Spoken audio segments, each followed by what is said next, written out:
A Big Ten SEC mega conference seems to be on the way, unless Congress steps in. You're talking ball with the Big Ten Squad, sponsored by Game Time. From USC to Ohio State, from Michigan to Oregon, from Nebraska to Washington, it's the local experts of the Locked On Podcast Network bringing you scoops, breakdowns, and the most comprehensive preview of the upcoming Big Ten weekend. No hurt feelings and thin skin allowed. Squad up, you're part of the Big Ten Squad. Yes, it is another Big Ten Squad to talk all things college football, college sports, and Big Ten news. I'm Zach Sako, the host of this week's Big Ten Squad, and I am joined by Isaiah Hull of Locked On Wolverines, Roman Tomashoff of Locked On Huskies, Spencer McLaughlin of Locked On Ducks and Locked On College Football, and Zach Anderson-Yoxheimer of Locked On UCLA will be joined by Craig Sheeman of Locked On Big Ten momentarily. So plenty to cover. Is the college football era needs some direction, right? The ugliness of it. We all got different takes on what needs fixed. And speaking of Craig Sheeman, Craig now joins us on the show. Is Congress actually going to step in? They agreed to a bipartisan bill.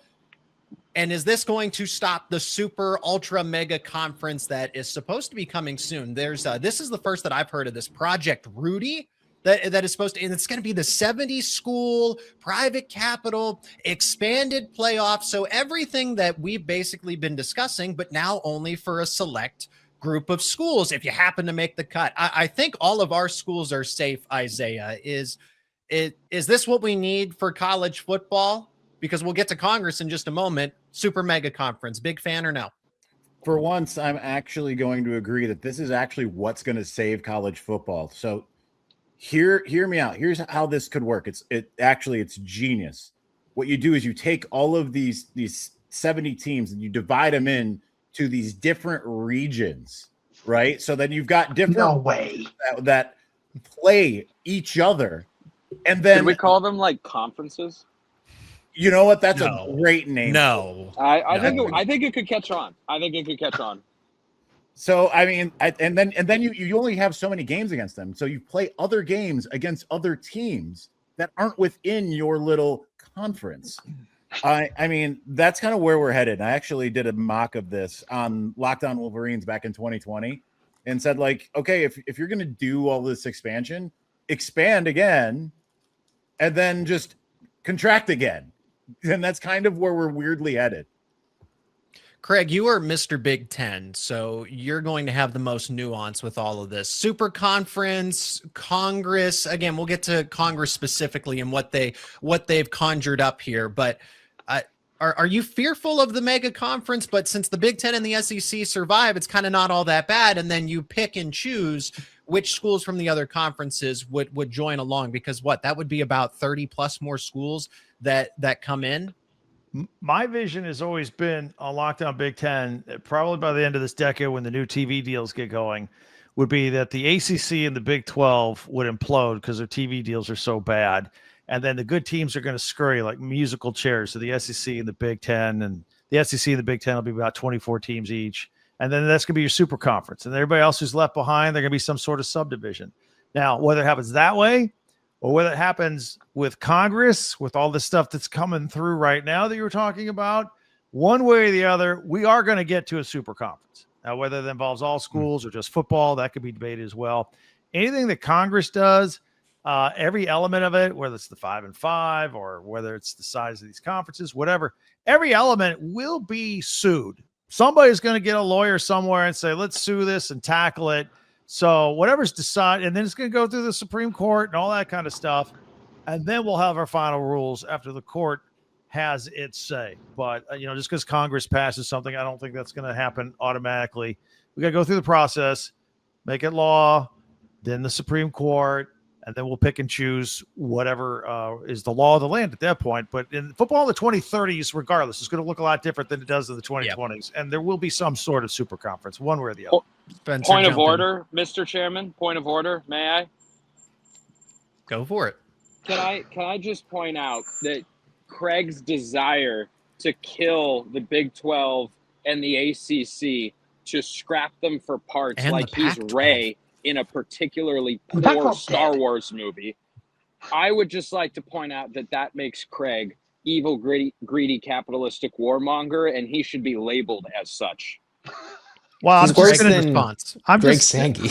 it'll condense everything, and we'll just have Locked On Super Conference, which I guess I'll be the host of. I'm not sure. Whoa. First of all, if there is a Locked On Super Conference show, I'm so hosting it. Come on, we morphed my channel once before. We can morph it again. There'd still be college football. Craig's show would be taken away from him in theory, or it would be, you would have to, I think, Craig, you would have to co-host with Chris Gordy from Locked On SEC, and it would be Or wait, hold on. Or Wait, but we let them have tryouts like the Joker. I'm Wait, just saying. I like Spencer's idea here, but is there one Yeah. super conference or two here? Because Craig could just be Locked On Big 24 at that point in time. If his view comes to fruition, like, who's to say that's not what we're going to? Well, when I say super conference, I mean like a Big Ten, SEC, kind of a AFC, NFC, NFL partnership. That's how I envision it. That's what I was thinking. Zach Anderson Yoxheimer, were you thinking anything different? Especially with it's 70 teams. Again, this is kind of the layout here. Is the super conference would have 70 teams, private equity, the expanded playoff. Do you have concern that UCLA wouldn't make the cut? I wouldn't think. I'm not worried for Penn State, Michigan, any Indiana, I guess, on Craig's behalf, since that's who he'd be representing here. I don't know. I think Washington could get left behind. We need to have that conversation. I was waiting for non-neutral arbiter of college football to jump in on that one today. What do you mean non? Just because I'm not in the top left makes he's me not stripped of the title? host this week, so he can throw whatever stones he wants to. What are you talking about? I love the state of Washington. Look, I have a Mariners shirt on today. That's true. It's like the most porous team in the Washington. state of Washington. Get back to the point, though. I would say UCLA, we've had two outspoken coaches. We have Mick Cronin, who says anything he likes. He's kind of talked about how athletic departments are sinking. So if you go to a super conference, that could really alleviate a lot of these pains if you go college football only. Chip Kelly, I think, floated this idea around when he was UCLA coach a few years ago, when it was like, these people, we should break off, have football conferences only, and maybe make that into a super conference. Would I be worried that UCLA wouldn't get pulled? They already got pulled into the Big Ten. I don't think they're going to leave Los Angeles, Westwood, or the Rose Bowl out of it for the time being with UCLA football. No, if we left UCLA behind, we would just take the Rose Bowl from you. I mean, they're trying to leave it behind anyway. Yeah, but they left the Rose Bowl, so it's just not yet. We would just we would just confiscate it under eminent domain. Where are you exactly? I would assert my authority. Where are you going, Spencer? Are you on the run? I'm going to my car. Well, he's practicing for the Mariners 5K. No, I'm walking through downtown Portland right now. It's a lovely day in my technically my home city, but really I'm from like 20 minutes south of here. But I haven't been here for a long time. But I have to get to my car. That's where I'm actually going. But I didn't want to jump out before we got through the first segment. Thank you for all the ambiance of downtown for our audio listeners. Just love. You're so welcome. Did you want more visuals here? Hold on. I the visuals are good for the YouTube channel. There's a really.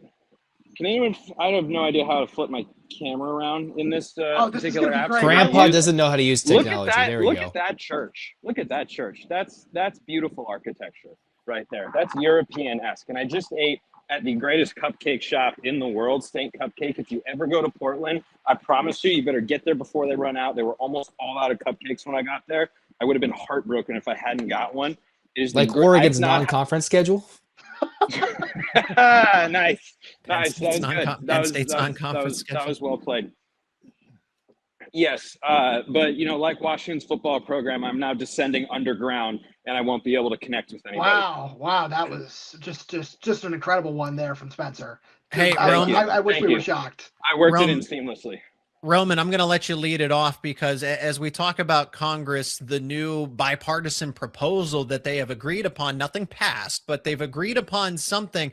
You get the first take on relegation because Zach said, well, UCLA is safe and Washington came over and Oregon. We shouldn't be worried about relegation, but what about Northwestern and Purdue and Rutgers? Roman gets the first take on that when we come back here on this Locked On Big Ten Squad. And today's episode is brought to you by Indeed. Workplace chaos, deadlines stacking up, your inbox is overflowing, and the one position that you have to fill is still sitting open. When the pressure's on and you need the right hire, this is a job for Sponsored Jobs. Indeed, Sponsored Jobs helps you reach the people who actually fit what you are looking for, whether that is skills. Hey, maybe it's experience, location, like Spencer when he's on the go. So you're not just hoping the right candidate stumbles across your post. Now, here's the stat that says it all. In the minute I've been talking to you, companies like yours made 27 hires on Indeed, according to Indeed data worldwide. So if you are hiring, spend less time searching and more time interviewing candidates who check all your boxes with Indeed Sponsored Jobs. And listeners of this show will get a $75 sponsored job credit to help get your job the premium status it deserves. And Indeed.com/podcast. Just go to Indeed.com/podcast right now and support our show by saying you heard about Indeed on this podcast. Indeed.com/podcast. Terms and conditions apply. Do you need to hire? This is a job for Indeed Sponsored Jobs. All right, welcome back into our Big Ten squad show. Isaiah Hull, Roman Tomashoff, Craig Sheeman, and Zach Anderson-Yoxsimer have all made it on to the next round here. No, Spencer willingly left us. Roman, I said you got he got relegated. Yes, he got relegated. Is anybody from the current state of the Big Ten going to get relegated? And we're going to talk about Congress in this segment before just why the sport and why there needs to be some sort of overhaul and structure with the ugliness of the new era of college football. So, Roman, should Rutgers, Northwestern, Purdue, I guess Vanderbilt, right? And this goes back to what Iowa State's athletic director said about how those conferences don't really respect you, and the Big 12 or, whatever, you should leave that. No, they are not going to leave just because simply, well, you might get a little more respect. I don't even know what that means. I think an $80 million paycheck is pretty nice to Rutgers right about now. Roman, who stays? Does somebody get kicked out, or does everybody just kind of go along? I feel like if you're in at this point, then you're not going to get relegated. I feel like there should be some sort of Premier League style system of relegation. I feel like that'd be a lot of fun. It's not feasible in any way, shape, or form. Let's be real about that. But I think if you're Purdue and you're going 1-11, 2-10 every year, why would it not be fun to since Craig just wants to just destroy college football as a whole in the Big 12 and the ACC, why not just take the Big 12 champ and be like, all right, Purdue, you got to go down to the ACC for a couple of years. You got to figure it out over there, or the Big 12, whatever. You go have some fun, and we're bringing up, I don't know, Utah, somebody like that, somebody who's consistently winning at that level. I feel like that would be a fun way to go about things. Again, it's not realistic. The TV partnerships and the way that all the money is handed out would never go for it in any way, shape, or form. But I feel like that's something that in some perfect world would work. Isaiah, I agree with Roman that I don't think anyone is going to get right. If Rutgers and Northwestern Purdue are in the Big Ten, Vanderbilt is in the SEC, they're not going to get pushed out. And I guess Purdue has men's basketball, right? So there's that component, because it's not just about football. Men's basketball does get a say in the super mega conference. But should there be relegation, like Roman said? Listen, number one, if we're just going to keep on throwing out the R word, Rutgers, I think we need to at least put that this is not suitable for work. We shouldn't be, people need to understand that Rutgers is a serious thing that we all struggle to come to terms with. I love the idea of relegation. I mean, if you're going to just continue to mangle this thing we love, because here's the thing, if we're talking also about Congress is going to try to come and save it. This thing didn't really need saving in the first place. It's all the meddling that's happened. That's suddenly okay, no, we got to fix we need to fix all the issues that don't exist or didn't exist 5 years ago that now are just prevalent. So if you're just going to continue to meddle to that point, make it more fun. Make it to the point where it's you've got to fight and scrap and claw that much more. If you're going to have this 512 team playoff and all of these things that you're doing, seems reasonable. Yeah. Then make it so hey, you have to get your act together if you want to be in the big leagues. And even with that, you could see even a team like Michigan under Rich Rod, very well could have been at that bottom level, right? It's just to get to that point where it's even the big dogs might just have a down year, and it's all right, that just becomes that much more entertaining to some degree. So I'm with that idea rather than all this other tomfoolery they're doing. So it wouldn't be, yeah, it would be a chance to prove yourself and not permanent. Just let's kick you out. Congress again wants to save college athletics. Maybe they don't, but for the first time, I feel like we actually have something tangible because there was a bipartisan bill agreed upon, Protect the College Sports Act, which would address NIL regulation, transfer portal, mid-season coaching exits, antitrust protections, and then there's health insurance, scholarship, preemption of state NIL laws. Craig, I'm going to throw it to you. The Lane Kiffin rule is what part of this is being dubbed, right, with the mid-season coaching exits and everything else.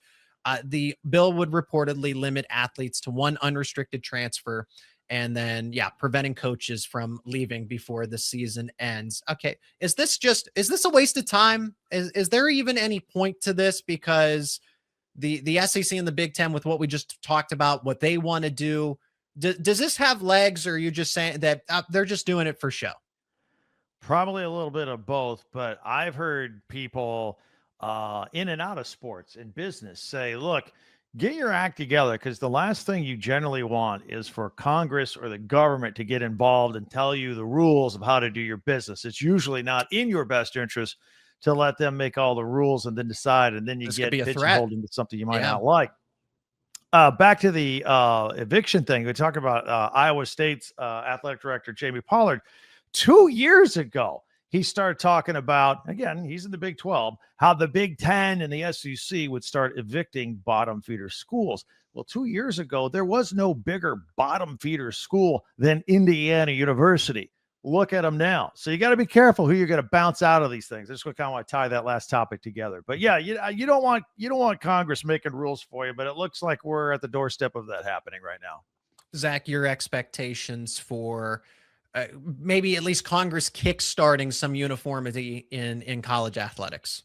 I mean, how many lawsuits does it take to break it down, right? You can do your over-unders. What's the spread? I think the big thing is, does any of this hold up in court, right? What's brought college sports down is just a lawsuit that's led to, can you hold Diego Pavia to 4 years of eligibility in JUCO and D1? It's endless lawsuits that they're trying to prevent, to allow other athletes to have extra eligibility, transfer 30 billion times. And I guess we're trying to fix it, but is it going to take one lawsuit, one little rabbit hole to go down for one lawyer to figure it out, one kid to feel like they're wronged in the 5 for 5 with this upcoming class? There's so many things. And one more point on relegation, UCLA crushed USC in the Crosstown Cup this year. So I think USC hasn't held up their weight in 2 years. What have they really done in 2 years in the Big Ten? Craig, what's the timeline for all of this, where we're going to get some answers? Is it in a year? Is it 5 days? Because you said in the 2030s, it's going to look radically different. I think in the 2030s, if it happens naturally with the expiration of the TV deals that are currently in place, I think 2030, 2031, depending on the conference. Let's say hypothetically, Congress actually does something and passes something here. Okay, so then the law comes out. Then what Zach had just said about the lawsuits are coming. They'll come. There'll be a lawyer who wants to make a name for himself on every one of these issues. There'll be a lawsuit on the 5 for 5. There'll be a lawsuit on coaches leaving. There'll be it'll all go through the courts. Now that'll take forever. So maybe we're still at 2030 before we figure out what college football looks like one way or the other. Because as we know, the legal system and the judicial system are very quick and speedy when it comes to these matters. So yeah, I'm not expecting anything, because like we all agree on, the lawsuits, they're going to be out in abundance, but that's also going to slow everything that is agreed upon. So if they actually do, Congress passes something, the NCAA sets new rules, the Big Ten, SEC, it doesn't matter. It's all going to go through court first. And that's just one aspect of all of this ugliness in the new era of college athletics, primarily college football. But what's the biggest concern? What are we trying to solve here? Is it scheduling? Is it NIL? Is it guys gambling on their own teams? We're going to talk about that next here on this Locked On Big Ten Squad.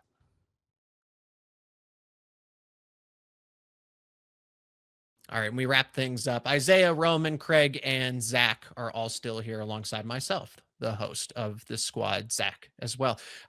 We we see the Brendan Sorsby news come out, Texas Tech quarterback who has been deemed ineligible, and the NCAA is going to stand by that for previously gambling on his own team when he was quarterback in Indiana. And there's a lot of other things that he was doing with sports gambling. He did check himself into rehabilitation, but that's not going to satisfy the NCAA here. So it seems like they are going to stand pat in all of this. But what are we trying to fix? What's the most pressing issue? Craig, I think it's appropriate that you start first. What do you want to see changed? If you could pick one thing, is that the NIL slush funds, player conduct, transfer portal, one thing that you could fix, no matter the circumstances, it's just changed for better or for worse?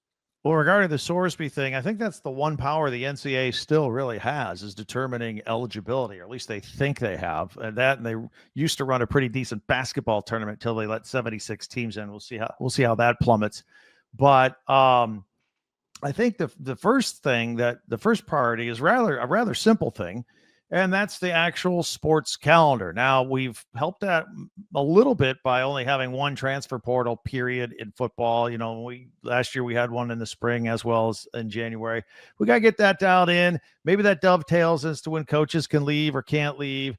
Obviously, we got to figure out when the playoffs are going to begin, if they're going to be every week from the first weekend of December into maybe being done by the first weekend of January. What a novel concept that would be. But I think, and again, these are things that can be self-police, that you don't necessarily need Congress getting involved in. Get your own sports calendar together for football. Get that fixed first, and then we can start working on some of the other things and decide whether there should be salary caps for, revenue share or whatever the case may be. Yeah, and I think that's a given too, because that's the core aspect of the sport. All these things that we have brand new, the transfer portal and NIL, are all in the past 5 years or so, give or take. A sports calendar, this shouldn't be that big of an issue. Roman, where are you looking? The transfer, what do you think of the one-time transfer, right? If Congress were to pass that in their agenda, is it, having the teams? Because I think of, okay, a prospect's getting ready to commit to Cal, and a certain show host representative's no longer here, but then another school that's related to that show host comes in the final hour and offers the NIL bag. Oh, that's never happened before. What are you talking about? I mean, I wouldn't be able to relate to that with a Brandon Finney when it came to Penn State. But Roman, what would you change in a flip of switch? Zach, it's the NIL, because the revenue share, the fact that every school has a certain amount to spend on its players is great, but there needs to be some kind of salary cap here.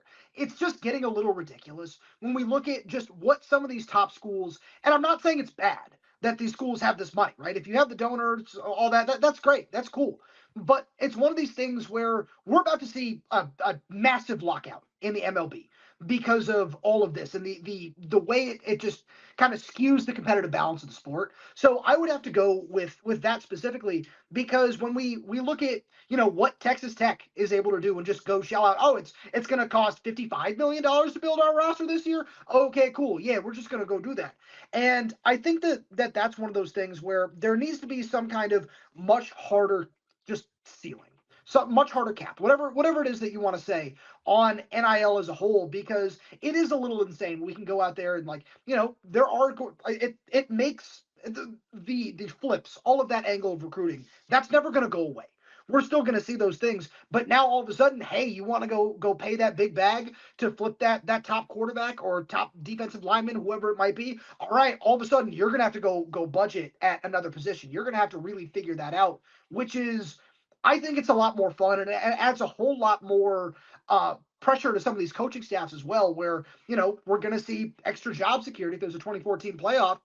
Why not balance that out by saying, all right, it's going to be a whole lot harder to build a roster now, no matter what kind of donors you have. Isaiah, how do you tell a sponsor or a donor when these agreements are private, right? These are contractual agreements. It's different in the NFL with employment. And this isn't to dunk on Roman, it's to push back, because the automatic objection is, how do you tell someone you're not allowed to spend your money and create a sponsorship with said player. There just might happen to be some pay for play involved because I'm affiliated with my favorite university or where I graduated from. And if you want this sponsorship deal, you got to come to this school. I mean, I think, and Roman, I hope you know I love you with the bottom of my heart. This is not a personal thing, but like I think you have to address it at the institutional level. And I have a graphic that a very important graphic, and I'll read it out here in a moment. But this is what, I don't know if it's going to focus. It says stop being poor. So that's what first institutions that have an issue with, you know, being able to meet those standards, and other schools are stealing, just stop being poor. Ultimately, I think that I don't have a problem with the money in it as much, because it's kind of like market value type of thing, right? Like if someone wants to spend the money on someone, and yeah, they're driving prices up, and that's kind of frustrating, and it's kind of changing things. But I think the it's really not people in the Big Ten, outside of like small internecine fights for, you know, certain players, like you mentioned Brandon Finney and whatever. But like generally it's more the SEC that's kind of throwing up in arms, because they're used to having a monopoly on being able to pay, and doing so quietly with car dealerships. And the Big Ten steps up and suddenly has it's like, oh, hey, we can pay actually a lot more, and we can equalize the playing field. So I actually have no problem with that, because it equalized the playing field. What I want to see ultimately, though, is less that, like, I wouldn't mind putting at least some kind of cap on the amount of transferring. Right. I don't mind more than one time, but like when you see guys and they have graphics and it's like they literally were at 6 schools in like a 5-year period. Yeah, that's a problem. But like, to me, the biggest thing is what Craig said, the calendar. And I don't see a problem with the calendar. No one was really complaining about the calendar and say like 2018, 2019, 2021, right? Like, and part of that was by having a smaller playoff. And I know you're not going to put the toothpaste back in the tube. It just, to me, it was all so much better when it was that. And no aggressive transfer portal as well. So Zach, I'll let you have the final word here. Not myself. I'm not speaking in third person. Well, I guess I do, because I got to close the show. Zach Anderson, Yoxheimer, is college football ugly? Is it bad? Because Isaiah makes a great point that, well, before all of this, before the transfer portal, and this is something that I think about a lot, the SEC had a stronghold over college football. It was Alabama